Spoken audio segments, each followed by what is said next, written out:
Oi, filhão. Agora sim. O que é isso na tua testa? Isso aí é uma história. Ixi, já tem uma história. Eu estaciono meu carro embaixo de umas árvores lá no seu, Sim. e elas têm umas raízes aéreas, eu acho que é isso. E aí eu fui desviar das raízes aéreas para entrar no carro e enfiei a testa bem no cantinho da porta do carro, abri um buraco, sangrou pra caramba. Caralho! Meu Deus do céu. Fazendo traquinagem, Mas eu tamanho estou 60 anos na cabeça. Boa noite, senhoras e senhores. Sejam bem-vindos a mais uma apresentação do nosso quadro que está fazendo sucesso no Brasil e no mundo.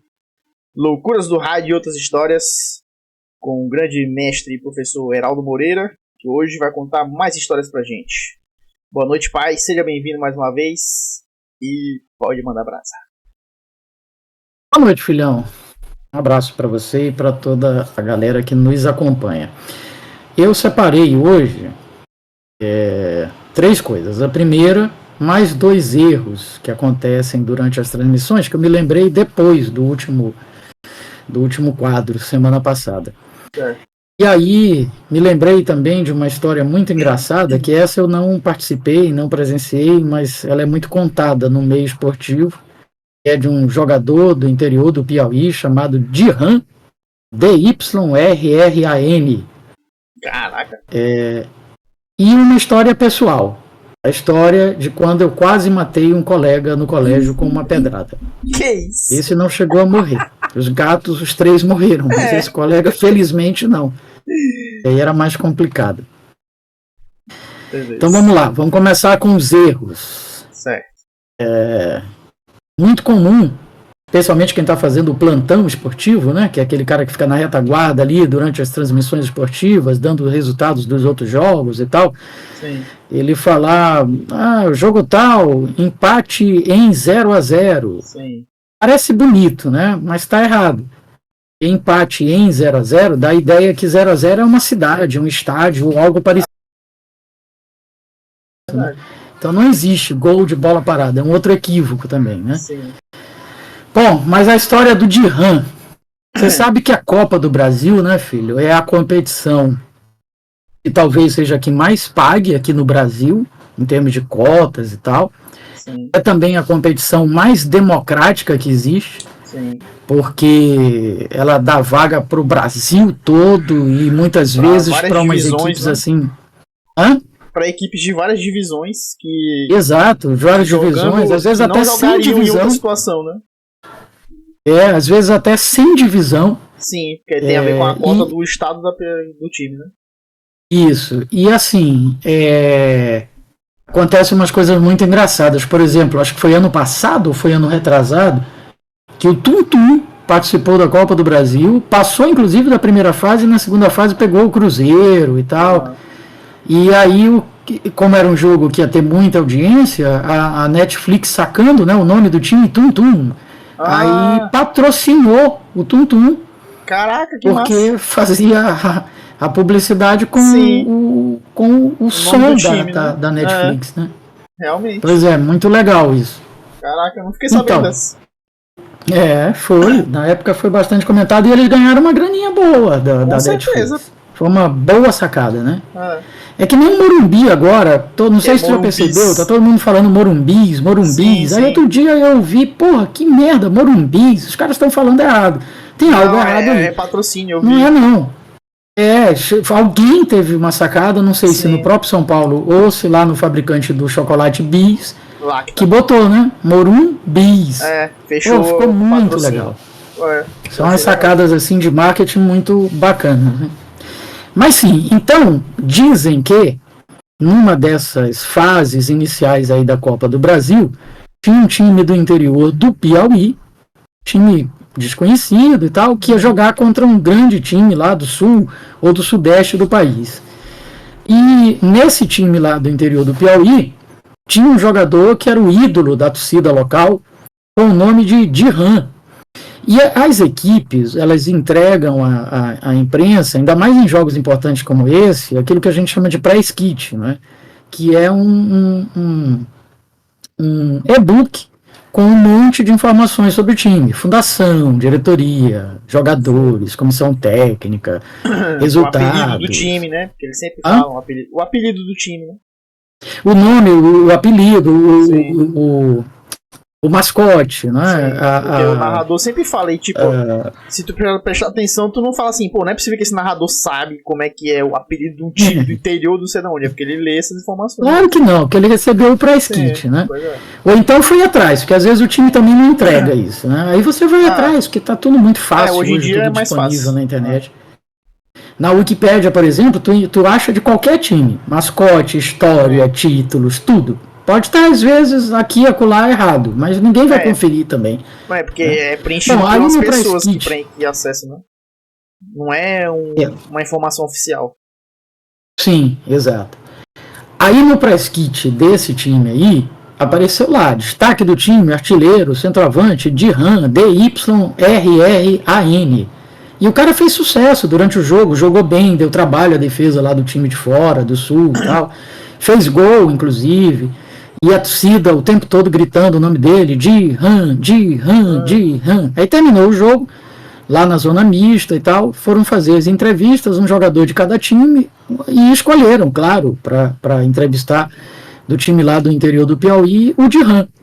E o repórter chega para ele e pergunta, né? Pô, você jogou bem, você é um ídolo aqui, a torcida grita o seu nome quase que o tempo inteiro, você ainda fez um gol e tal, mas a curiosidade é o seu nome, DYRRAN, Dirran, você tem alguma ascendência francesa e tal? Ele, não, é por causa do meu apelido. Aí o repórter, apelido? Qual é o seu apelido? O meu apelido aqui, desde quando eu nasci aqui na cidadezinha, é Cudirran. Só que o pessoal só fala Dirran, né? E aí ficou Dirran e tal. Caralho. Enfim. E ele falou isso ao vivo, foda-se. Falou isso ao vivo. A naturalidade dele, na simplicidade dele, né?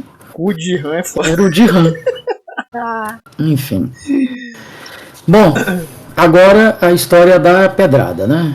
Então, como eu já falei numa das vezes pai, anteriores... O senhor lembrou dessa história hoje, por conta dessa pancada na tua cabeça, ou já estava planejado? Não. E foi uma coincidência? A da pedrada? É. Se eu lembrei hoje? Não. Eu fico então. pensando durante a semana, né? Pô, quais são as histórias que eu vou contar no próximo programa e tal. E aí eu vou lembrando de coisas assim, eu vou anotando. Tem um arquivo aqui onde eu estou catalogando todos os quadros e aí eu vou anotando aqui. E aí, como eu vi que fazia tempo, né, que eu não contava uma história pessoal, porque acho que a última história pessoal que eu contei foi a dos Três Gatos lá, que foi no segundo quadro, né? Depois disso só foi coisa do rádio e tal. Então eu falei, não, hoje eu vou contar uma outra história pessoal também, porque é uma outra história que eu conto em sala de aula também, que faz muito sucesso, e eu imaginei que a galera possa gostar, né? Mas essa coincidência. Mas não teve nada a ver, foi coincidência aí, o negócio na cabeça. Era coincidência. Bom, eu já tinha falado aqui, em uma vez anterior, filho, que eu entendo que a atitude e a inteligência, elas são capazes de superar qualquer coisa, inclusive a força, né? E aí o que aconteceu? Eu na escola, eu era o cara, um dos mais baixos e um dos mais magros, por incrível que pareça, né? Eu já fui muito magrinho, mas muito magrinho mesmo. Já teve momentos também que eu já estive muito gordo, muito acima do peso. Hoje eu tenho uma dificuldade para me manter abaixo do peso, né? Por causa da idade, da própria fisiologia do corpo, enfim. Também adquiri um problema de tireoide, que isso não ajuda também. Mas eu era pequeno e magro, né? Então eu era muito fraco, assim, em comparação aos meus colegas. O que eu fazia? Acreditando que atitude e inteligência superam tudo, eu era líder de turma, eu era o cara mais engraçado, eu era o cara que brincava com todo mundo. Então eu ia mantendo, assim, um bom relacionamento, um bom ambiente com todo mundo, né? Sim. Só que um dia me chega logo no início da aula, assim, naquela hora que tá todo mundo chegando e tal, chega justamente o cara mais forte da turma. maior, mais alto, mais forte. Ele chega e diz assim: Heraldo, hoje depois da aula eu vou te dar porrada. Do nada assim, né? Eu falei, ué, mas o que eu te fiz? Não interessa, tu sabe o que tu fez. Alguém envenenou o cara, entendeu? Falou que eu tinha dito alguma coisa dele, sei lá. Eu imagino que tenha sido isso, eu nunca soube realmente, né? Mas enfim, e foi a primeira vez que eu me vi assim, numa situação complicada na escola. Caramba, eu vou apanhar mesmo, porque o cara é o dobro do meu tamanho, da minha altura, e ele era conhecido como um cara mau, né? Então ele vai me bater mesmo, mas eu não posso deixar, porque vai pegar mal pra cacete pra mim. Eu tenho que fazer alguma coisa. Não me concentrei mais em nenhuma aula naquele dia, né? Claro, passei o tempo todo pensando, tentando usar a inteligência e a atitude para ver como é que eu ia sair dessa. Primeira ideia que veio à cabeça, a mais óbvia, né? Pô, vou sair correndo, porque eu sou leve, rápido, já jogava futebol, já conseguia correr bem, jogava naquela época, inclusive, de ponta direita, então eu tinha boa velocidade. Vou sair correndo, ele não vai me alcançar. Falei, pô, mas não vai resolver o problema, porque a gente vai estar aqui de novo amanhã, né? E vai pegar mal pra cacete. Eu tinha moral também com as meninas da turma, né? Pô, vou passar a ideia para as meninas que eu não sou só o cara alegre, inteligente, descolado, que só tira nota boa, mas que também é descolado. Não, vou passar a ideia de um cara covarde, fujão e tal. Vou perder minha moral, inclusive com a mulherada. Não dá. Essa não é a melhor saída. E aí fiquei pensando, e o tempo passando e chegando a hora de terminar a aula. E aí eu falei, caramba, lembrei da história do Davi e do Golias, né?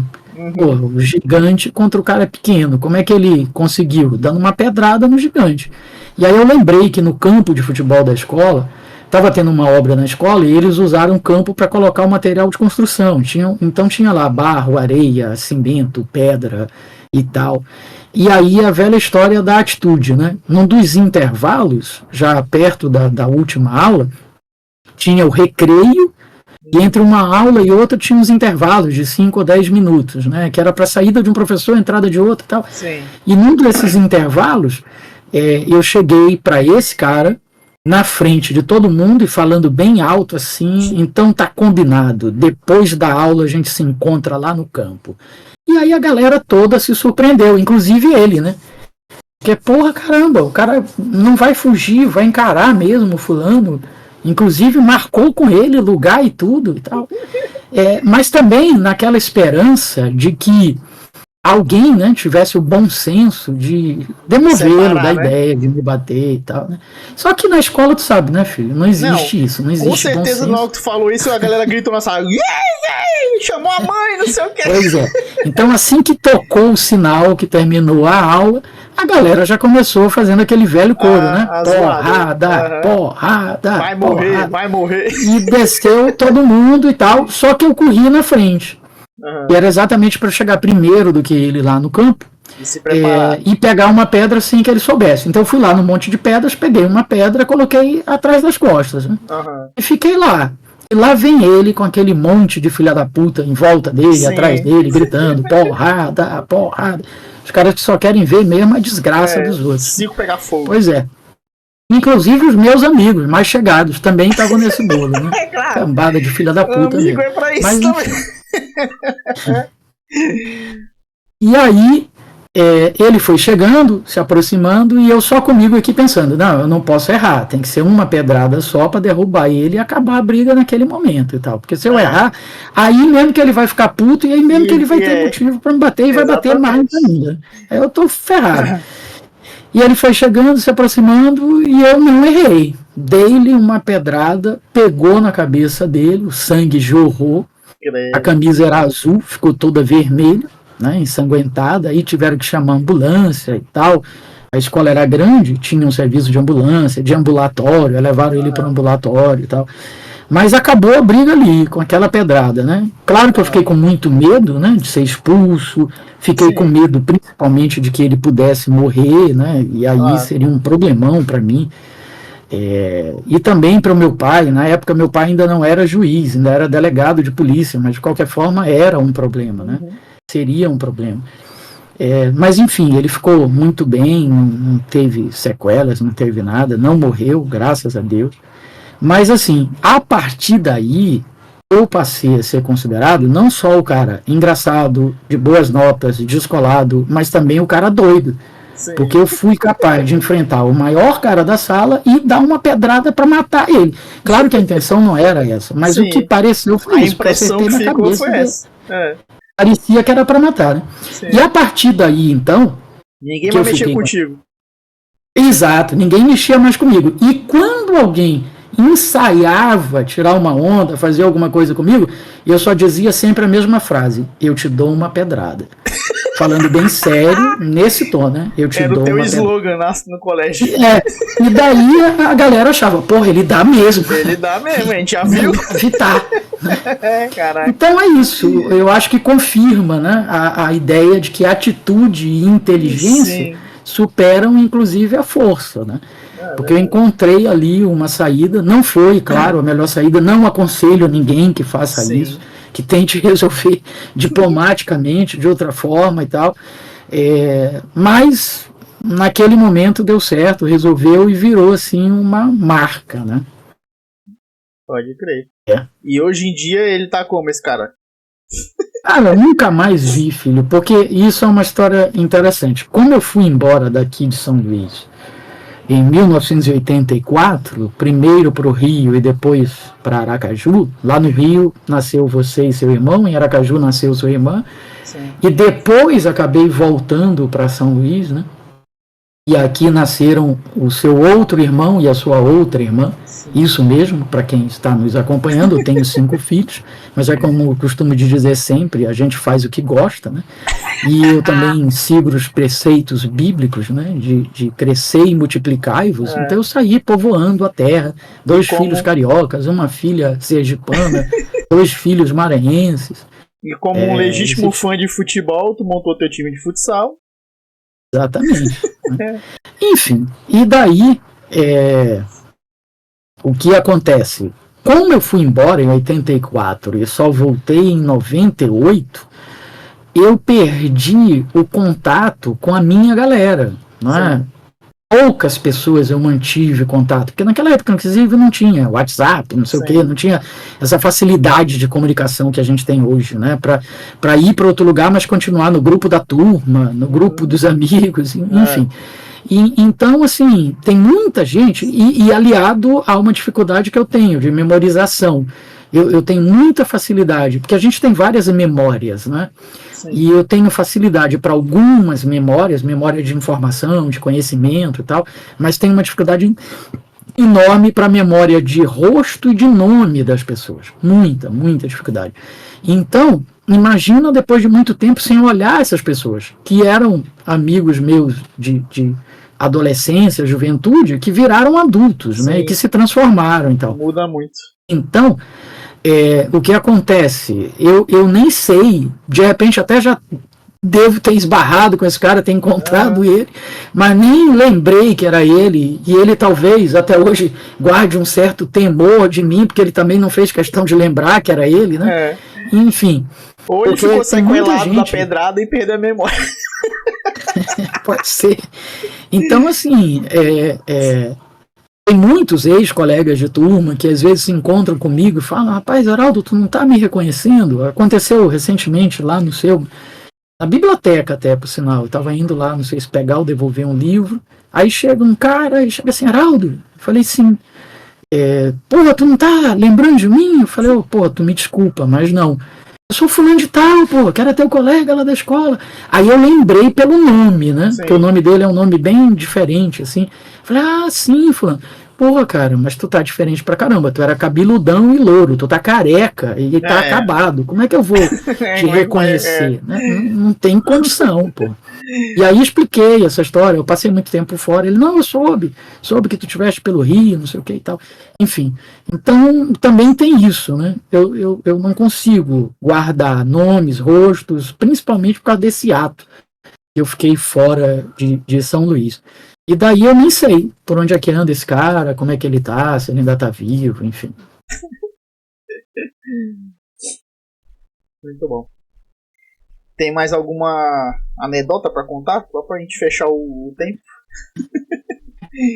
Não me preparei para Pensou nada mais assim, nenhuma. E gente. também não lembrou de mais nenhuma, não? Não. Eu até lembrei de uma outra história que tem a ver com isso, com atitude e inteligência, que é a minha mudança de faixa no judô. Mas é uma história longa e que Ah, pode ficar para uma outra sim. oportunidade. Mas tem a Beleza. ver com isso também, né? Como é que a atitude e a inteligência podem superar a força.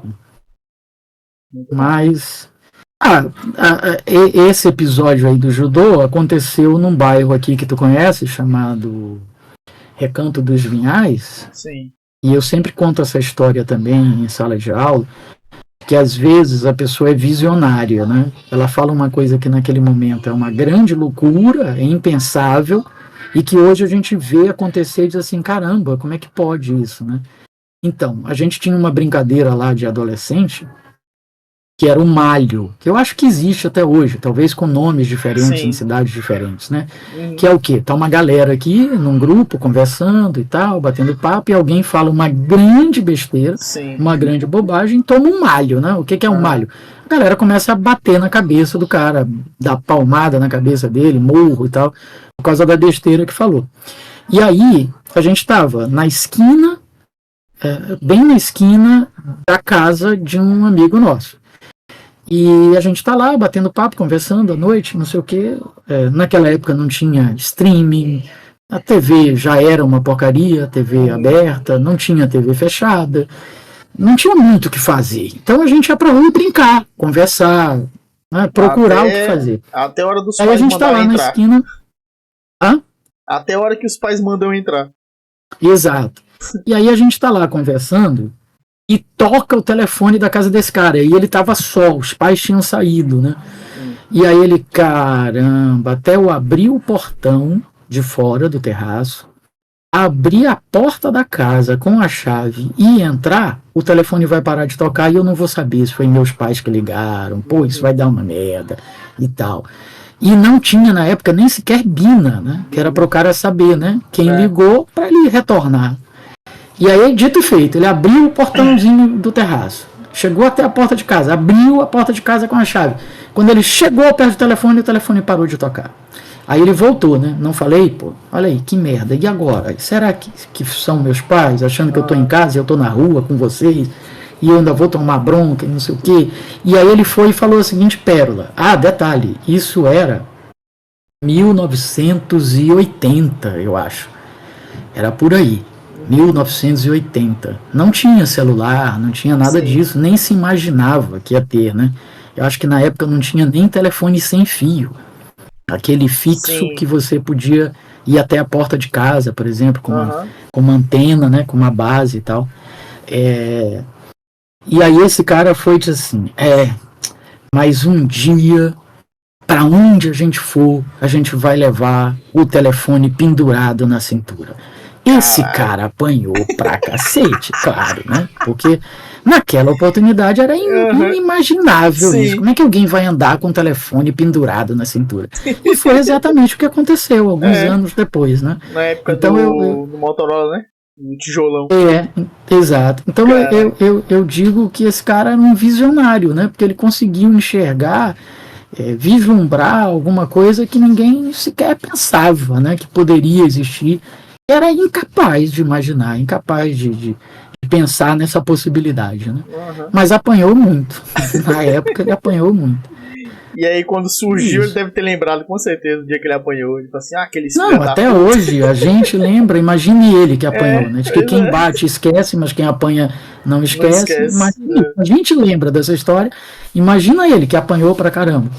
E talvez se ele pudesse, ele reuniria todos nós para bater na Sim, gente, né? com certeza. Você tá vendo, bando de porra? Eu falei que ia acontecer e vocês me bateram, não acreditaram e tal. Mas enfim. Muito bom. Bom, pai, então já deu, né? Com essa história a Deu, gente passou de meia conseguiu. hora aí, né? É, Então tá dentro do do cronograma. planejamento. É, beleza, Não sei pai. se a galera. Não sei, porque a galera hoje tá mais contida aí no chat, então não sei se tem alguém pra contar a história. Mas é isso, filhão. Beleza. Então, beleza, pai. Beijo, boa noite. E E até quarta-feira que vem. tá, aqui, né? Porque final de semana estaremos juntos. Sim, com certeza. Valeu. Até mais. Beijão, filho. Beijo. Tchau. Bom, galera, então é isso. Esse foi o programa de hoje. Deixa eu botar minha câmera aqui de novo. Por foda que eu vou entrar como fantasminha agora. Uau! Eu fiz efeito especial do fogo queimando. Olha quem voltou! Então é isso, galera. Obrigado pela presença aí em mais uma gravação do nosso quadro. Espero vocês quarta-feira que vem com mais um programa Loucuras do Rádio e outras histórias. Hoje tivemos outras histórias com Loucuras do Rádio. Semana que vem tem mais. E é isso. Valeu, tamo junto. É nóis.